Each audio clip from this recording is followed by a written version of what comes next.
Join nearly 1,400 entrepreneurs and students at the 2013 Collegiate Entrepreneurs Organization National Conference in Chicago, October 31st through November 2nd.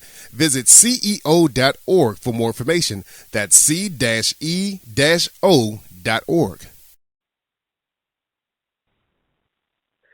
This is Michael Lukes with the Collegiate Entrepreneurs Organization, joined by Erin Walter, co-founder and CEO of NuphorIQ. Erin, thanks a lot for joining me. Thank you for having me today. Tell us a little bit about NuphorIQ. We are a marketing agency based in Chicago, and we are passionate about catering and the special event industry. And we are a full-service marketing agency for our clients, which are all across the nation. And like I said, they are mainly in the catering or special events industry. You come from an entrepreneurial family, but have you always been entrepreneurial? You know, I think it depends on how you look at entrepreneurial. I'd probably say a few years ago I would have answered this question and said no. And growing up, I grew up in a business family, and there were always businesses, and I knew I wanted to get into business, but I never really looked at myself as being able to own my own business and start my own business. Just didn't know that I had it in me. But the way I kind of look at entrepreneurial now, while I may not have known that I wanted to start my own business, I think I always had those traits. I grew up where, we were always taught to ask for help when we need it, and always, education was always very important. Hard work, pushing yourself past the limits, problem solving, finding challenges, overcoming challenges. So that's kind of the environment that I grew up in, and so I think I was kind of trained in that sense to be an entrepreneur. I just never knew that I wanted my own business. So I don't think that really kind of hit me until a few years ago. So what steps were taken to bring the idea of NuphorIQ to life? It was it started actually as an idea probably about 5-6 years ago. As I was working at Tasty Catering in the marketing department, and the owners were always bringing in people they met at networking events and different people that needed help, and said, "Oh, can you help so and so with this logo? Can you help so and so with a brochure?" Because we had a pretty talented team of interns and pretty talented group of people working with us in the marketing department. And of course, we always said, "Sure, whatever you'd like us to do." And as we continued to help out more and more people, I kept thinking to myself, okay, well, they're coming to him because they like his brand and, the Tasty brand. And, we could be making money off of these people that are coming here if we had our own company. And so as time went on, these opportunities kept coming, and we actually developed an even stronger team. And it just kind of hit us that, what we're doing here, we can do for other people, and we have a strong enough team, and I think we can do this on our own. And so it was a conversation that I had with the owners of Tasty, and we just we had a conversation about it. I said, I'd really like to get into this, and they said, okay, well, develop a business plan, come up with a pro forma, let us know what you think this is going to look like, what it's going to take to get it started, and did some research and talked to two other co-founders, Tim and Jamie, about it, whether or not they were interested in being a part of it, and we kind of figured out a plan and approached the owners of Tasty Catering, and they approved, and they got on board, and they kind of helped us get going. There's a lot of competition in the marketing industry in general, but in your select niche, is there a lot of competition there? And also, what sets NuphorIQ apart? There isn't, and I think that's part of the reason why we decided to focus on that. About a year ago, we sat down as a team, and at this point, we had taken on work in all different kinds of industries for all different types of clients. As a startup, you kind of just got to pick up every phone call that comes in, and you just got to say yes. You really need that revenue coming in, and about a year ago, we sat down and we said, okay, we can't keep doing this because it's not the most efficient for us. It's not the most profitable for us, and we're not the happiest doing different types of work. What can we honestly be the best in the world at? What can we compete and say we are better than everybody else at? And we realized that not only did we know the catering industry better than everybody else since we grew up in it, it was what we were passionate about. It's what we really like to do. And you combine the experience and the passion, and I really believe that there are, while other marketing agencies might have far better portfolios and experience and knowledge and abilities, nobody understands the industry like we do and can take care of our clients like we can. So I think I think that's what sets us apart is the experience that we have as well as the passion that we have for it. And once again, this is Michael Lukes with Erin Walter. On behalf of the Collegiate Entrepreneurs Organization, I want to thank you and NuphorIQ co-founder Jamie Pritchard for agreeing to speak at the 2013 CEO National Conference. What will you guys be speaking about? Well, we actually decided last year we actually spoke at the conference, and we really appreciate the opportunity to come back and speak again. And we're actually going to talk about the same topic, and we call it Picking a Partner 2.0 this time, because I think we're going to make some adjustments, and there's a lot of things that have happened in the last year that I think really add value to the presentation, but more along the lines of, not only just picking a partner, but also talking about the interplay in the office and how to successfully run an organization, a startup with limited resources, how you really need to utilize everybody's talents and make sure that everybody's not duplicating work, and that really plays into Jamie's day and my day. Is we really have to make sure that we're taking care of different things, or we're not going to be able to cover the spread of the activities and the things that we need to do in order to grow as an organization. So I think we're going to focus again on picking a partner and what it takes to make a partnership successful in a startup. So before starting NuphorIQ, how did you know that you and Jamie were a good fit to start the company? I really didn't. I had known Jamie. Obviously, we worked at Tasty together on and off for probably 4 or 5 years before we started NuphorIQ. And she had started another business and was doing operations at Tasty Catering and logistics. And then the more I started to go away for soccer, I was playing professional soccer. So when I would go out of town, she would cover the marketing department. She had a degree in communications, and so we kind of started working a little bit together, and it was like we were working a lot together, and I immediately knew this is someone I want to start my business with. But, because we were working together in the marketing department, when we started to talk about the idea of starting our own company, she was involved in the talks. And, when I talked to the owners of Tasty about it, they said, you can start this business all on your own if you want, or you can bring in partners. It's up to you. This is your idea, and it's your decision.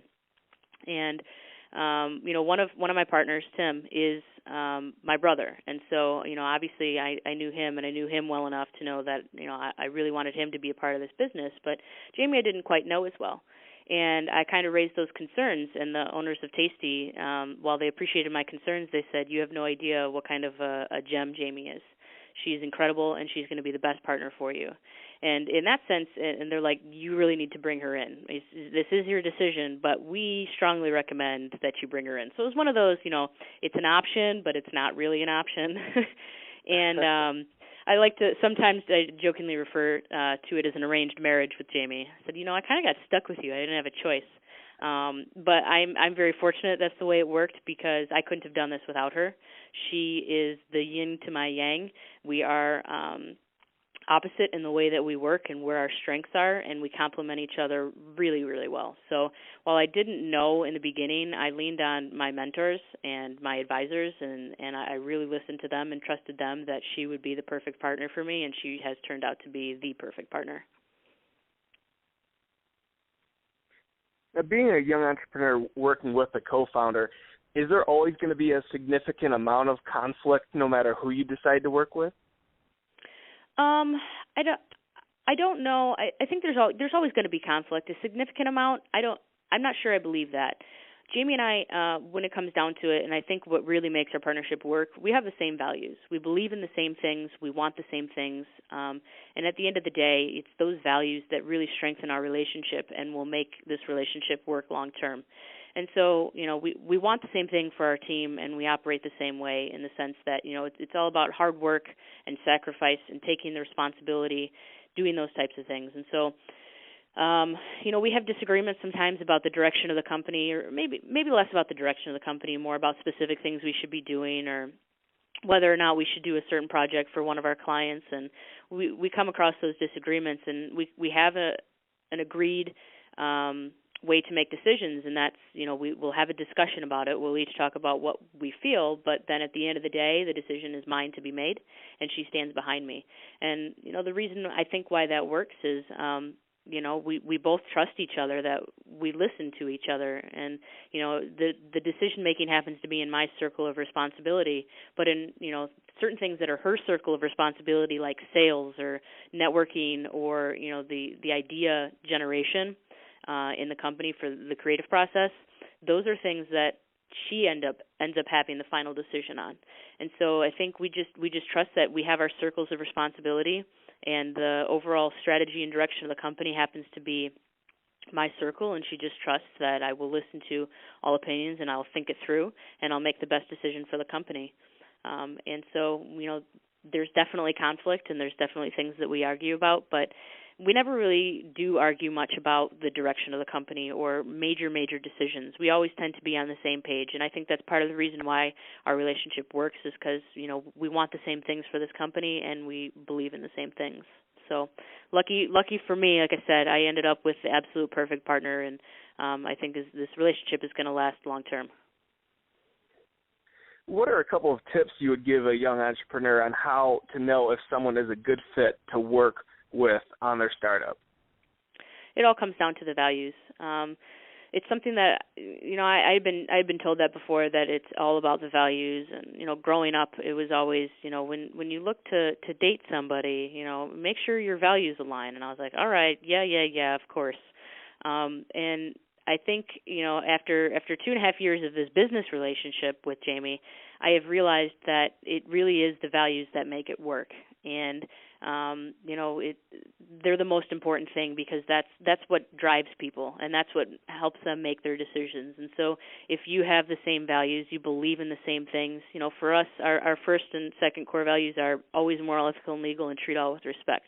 And those are the most important ones. And I know that at the end of the day, Jamie's going to treat me with respect, and she's always going to do everything moral, ethical, and legal. And that's important to me, because that's how I want to live my life and run the business. And so those values, they can get you through any sort of disagreements, any sort of arguments, any sort of bump in the road, because those values are what kind of glue you together. So I would say, look for those values. Make sure you really want the same things and you believe in the same things. And if that's the case, then most likely you found a good partner to work with. Great. And from your experience, what is your best piece of advice for aspiring or current young entrepreneurs? I think for me, the most important thing has always been to be able to ask for help. A lot of the times, when you are starting a business and you're doing something large on your own and taking a lot of risks, it can become natural to not want to ask for help because you don't want to seem weak in a sense, but it's the most important piece.